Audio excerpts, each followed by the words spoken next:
Keon is lowered to the ground by a harness, feet finally touching down the damp cave floor. Across from him, the iron web stands impassively. To defeat your foes, one must first defeat his fears. Keon unbuckles himself from the harness, regarding his mentor warily. What does that mean? You have powers, yet you fear using them, son. But when you're left with no choice but to unleash them, one must learn to move fear aside and make himself unstoppable. Keon glances around the shadows of the vast cavern, clearly uneasy. I'm still confused why I'm in a dark cave. Is this meant to be a challenge? A low howling echoes through the stillness, sending chills down Keon's spine. 3 werewolves slink into view, bearing wicked fangs. You have 3 options. Use your sonic powers to scare them away, teleport to safety, or run. But choose fast. With a crackle, Iron Web teleports away, leaving Keon alone. The werewolves inch closer, growling deeply. But you haven't taught me how to use my powers yet! An avatar of Iron Web shimmers into existence behind him. One must use his fears to guide. The werewolves stop sizing up their prey and charge. Keon backpedals desperately as they rapidly close the distance. Fuck! What do I do? What do I do? On instinct, Keon throws back his head and lets out an ear-splitting howl, mimicking the werewolves' own cries. The beasts skid to a halt, momentarily stunned. Putting a plaster on a gunshot wound. It won't heal you for long. You must use your powers to rid yourself of here. The werewolves shake off their daze, snarling as they prepare to attack again. Keon's eyes dart around wildly as the avatar flickers and fades. The werewolves begin advancing again, undeterred. Keon howls once more in desperation, but the beasts keep edging closer, teeth gnashing. They're gonna kill me! Where's your self-confidence, son? Suddenly, there's a flash of light, and the Iron Chick appears, hovering in midair. She cuts an imposing figure in her metallic suit. Does someone need my help? Keon gapes at her in shock. Missy? The Iron Chick unleashes a sonic scream, the concussive force sending the werewolves yelping as they turn and flee into the darkness. The shaken Keon stares at her in awe as she removes her mask, revealing the face of his sister, Missy. Bro, you know I love you, but having a girl rescue you is a little weak. I had it handled. Hey, Dad, did he have it handled? In a crackle, the iron web appears in the corporeal form beside them. Nope. You would have been eaten if those werewolves were real. You're a disgrace to the family, bro. Keon flushes with shame and frustration. I'm trying my best here. Well, right now your best could get people killed. It's time to up your game. With that parting shot, she teleports away in a blinding flash. The iron web regards his son somberly. So, we're a family of crime-fighting superheroes? Missy and I are. You're not quite there yet. He places a hand on Keon's shoulder as the scene blurs and shifts around them. When it resolves, they're standing in a grimy city alleyway. But you're going to get there, one way or another.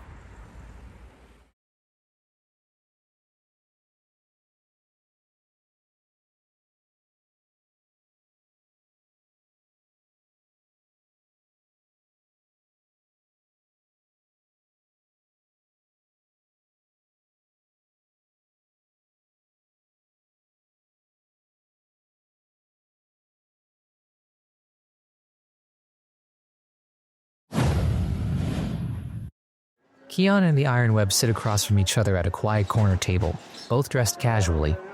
Only a few other patrons occupy the cozy coffee shop. So you're telling me Mom doesn't know that we're a crime-fighting family? The Iron Web shakes his head, taking a sip of his coffee.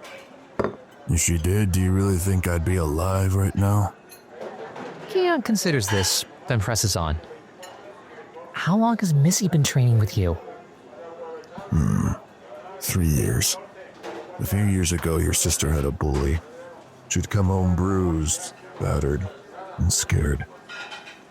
For the obvious reasons, I didn't want her feeling like she couldn't defend herself out in the world. So I took her under my wing and trained her. Was she as bad as me at the start? No one is as bad as you. Keon flushes, stung by the jab. Come on, I thought we were getting along here. Ironweb leans back, softening a bit.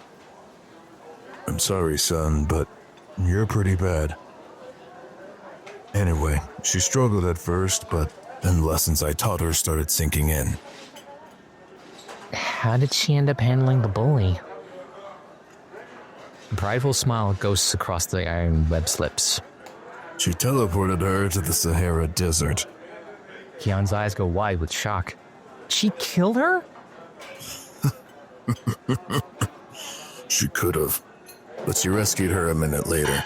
I taught her bully an important lesson. A week after that, the girl moved schools. Keon shakes his head in disbelief. I'll never have her skills. Ironweb fixes him with an intense stare. That's not important. What is important is how you're going about making yourself the man you want to be. You can be a hero, son. One will always find his courage when the right time permits it. And when the achievement is unlocked, the unwavering belief you'll have in yourself will make you rise to every challenge and become unstoppable, even amidst the harshest foes you come across. I'm a little irritated that you have so much faith in me. But hey, you've never complimented me before, so I'll take it. The Ironweb smiles warmly at his son's sarcastic remark. Son, within you burns the spirit of a true warrior.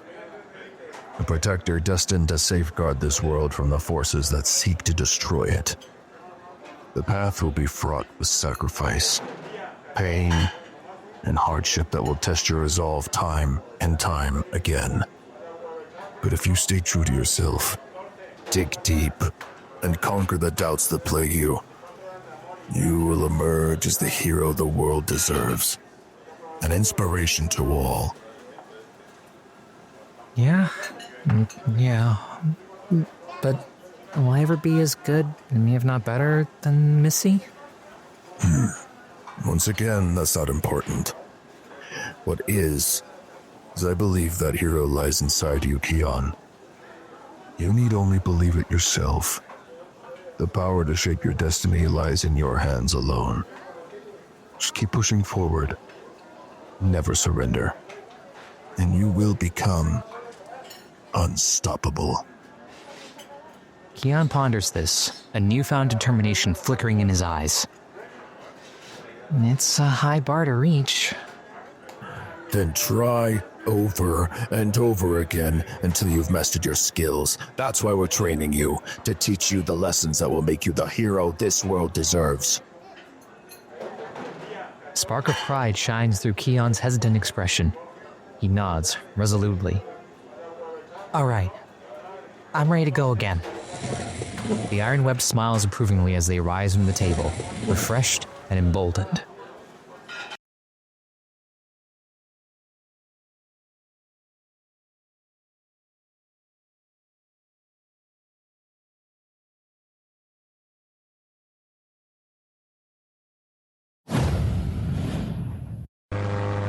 Keon and the Ironweb teleport onto the fuselage of a flying military transport plane. They stand near the open rear bay, wind whipping at their clothes. Why are we on this plane? Because I need you to learn to use your powers. To do what? Suddenly, the plane's engine starts sputtering and shaking violently. Warning lights flare to life on the control panels. Teleport us out, because in about a minute this plane's engine will explode. Keon's eyes go wide with shock and fear. You're kidding, right? Our lives are in your hands. What? Why are we doing this? I can't teleport us out of here. The plane tilts precariously as one engine fails completely. Ironweb and Keon stagger, struggling to keep their balance. Focus your mind on where we were before. What? Focus on our last location. That's where you want to go, so visualize it clearly. Then a signal will appear in your head and your mind will decide whether to teleport us there. What kind of crap is that? Ironweb checks his watch, his jaw set grimly. Son, you have 10 seconds to do this or we're dead. Tick-tock. Mayday. Flames lick out from the stricken engine as the plane starts to list. Keon squeezes his eyes shut, face contorted with intense concentration. Failing engine howls, about to tear completely free, and suddenly, Keon and Ironweb vanish in a blinding flash.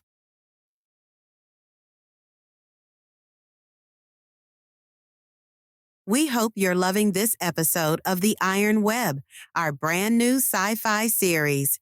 If you are, we'd be so grateful if you subscribe to our podcast on your favorite platform. Plus, visit thatlovepodcast.com to explore our full episode archive and dive into over 1,000 articles. Thanks for tuning in. Enjoy the rest of the show.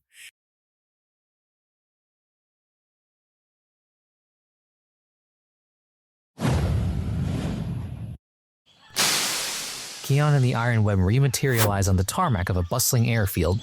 They whirl around just in time to witness the military plane they were just on explode in a massive fireball. Did I actually do that? I believe you did. The pilot ejects at the last second, his parachute blossoming as he drifts safely to the ground amid the burning wreckage. But their respite is short-lived as 10 airport security guards spot them and immediately give chase, sprinting across the tarmac with weapons drawn. Why are those guys chasing us? Wasn't that plane an Avatar? Wait, was this real? Time to go, son. Keon whips his head around, realizing their peril. He locks eyes with his father, jaw clenched in determination.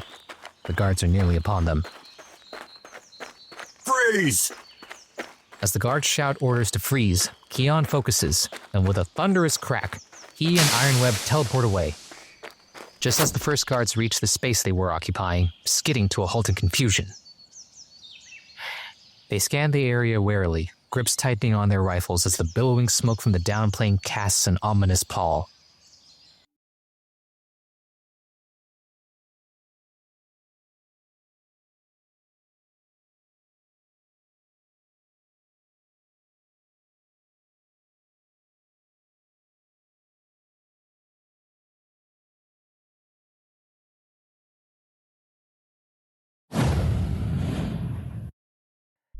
Keon and the Ironweb materialize aboard a massive orbital space station.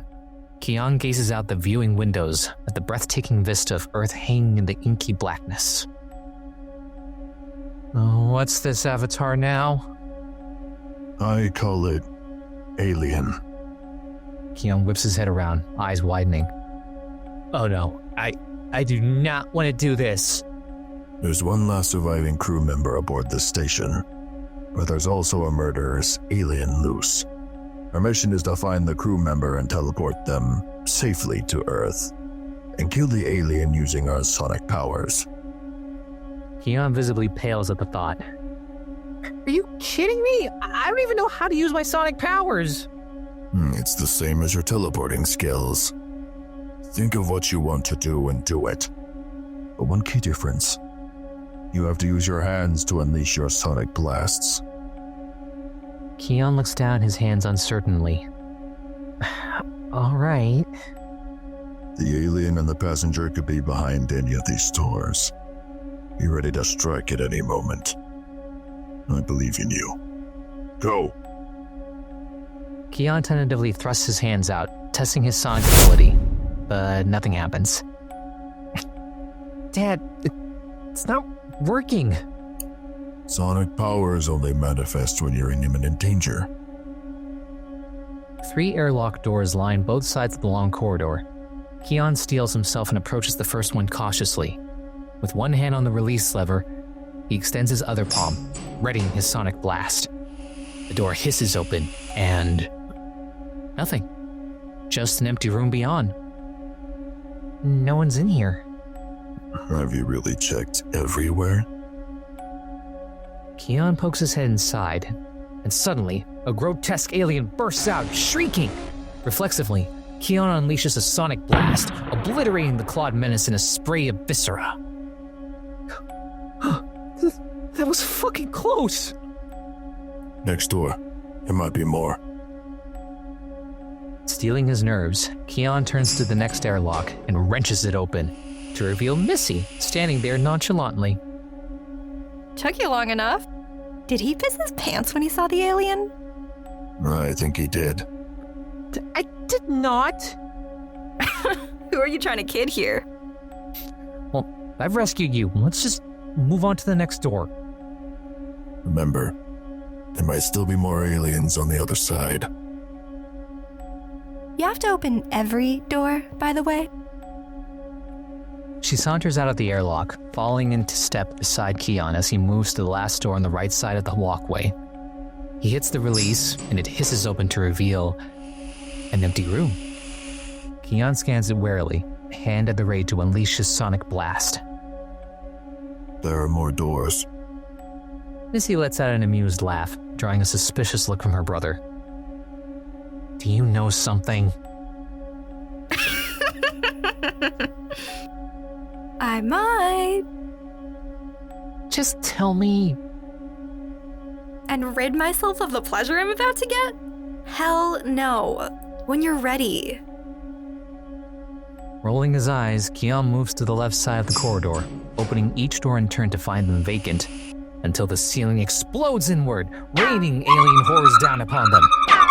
Keon unleashes blast after blast, obliterating the shrieking xenomorphs as they plummet. Missy adds her own sonic screams, and soon the last alien is reduced to sizzling chunks on the deck. Why didn't you tell me that was going to happen? Where would be the fun in that? Shaking his head, Keon approaches the next door. It opens with a hum of hydraulics. We'll need to use our X-Blast for this. What? Before he can react, Missy shoves Keon through the doorway, then slams it shut behind him. What? Missy, what the fuck?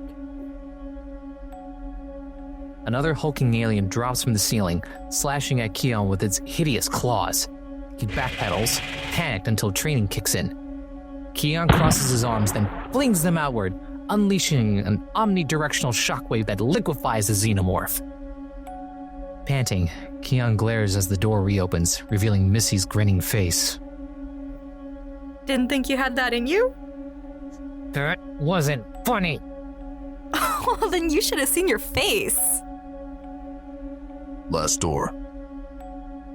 Keon warily approaches the final airlock and triggers the release, only to instantly vanish in a burst of static. Keon? Keon? Where are you? Haha, very funny. I'm not falling for this.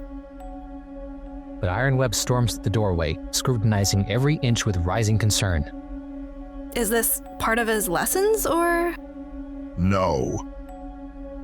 So then where did he go? Iron Web taps furiously at his control console, scanning readouts. His expression darkens. I've lost his tracking signal. Dad, this is serious. I mean, he's only had these powers for like 5 minutes. He could be in real danger if we don't find him. I know. Let's split up. Go to all his old haunts. Check every Avatar world. He can't have gone far. We'll find him. They teleport away, leaving the eerie space station silent and empty once more.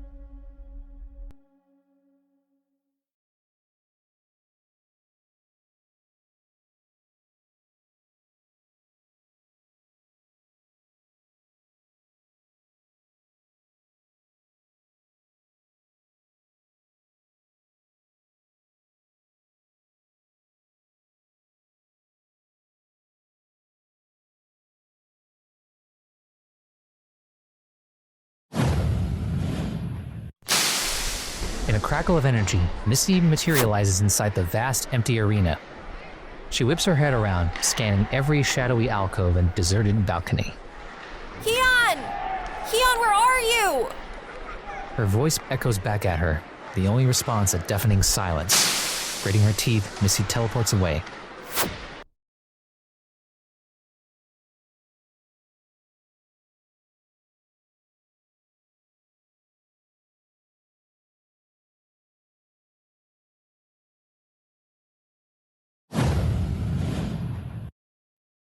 Meanwhile, the Iron Web, dressed in civilian clothes, storms out of the principal's office looking agitated.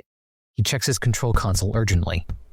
This isn't funny, son. Where are you? The display remains stubbornly blank. Keon's signal is still scrambled. Jaw clenched, Iron Web teleports out in a blinding flash.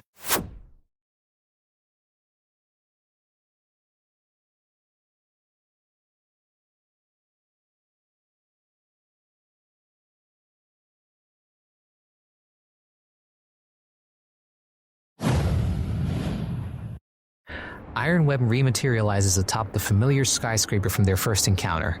A lone figure stands silhouetted against the moonlight, garbed suspiciously like Keon. Dad! Missy appears beside him, immediately ridding her sonic blasts. They cautiously approach the unmoving form, weapons charged, only to find a grotesque dummy propped up, its face locked in a sickening frozen grin. The Iron Web's face twists into a scowl of fury. He's got him. Missy looks at him quizzically. Who's got what, Dad? Clawdeath as your brother. We need to find him before the psychopath does something unforgivable.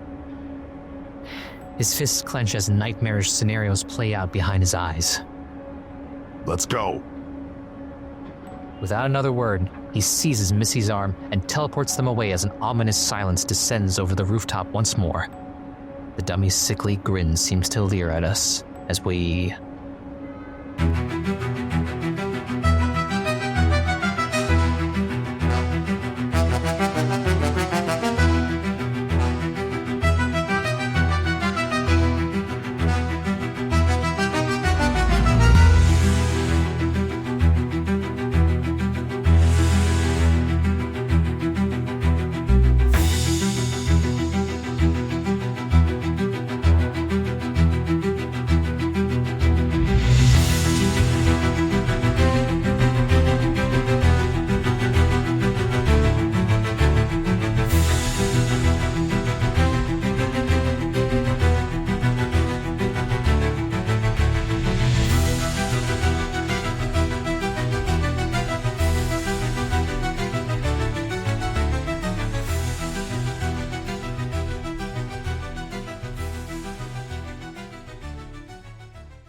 This has been a That Love podcast production.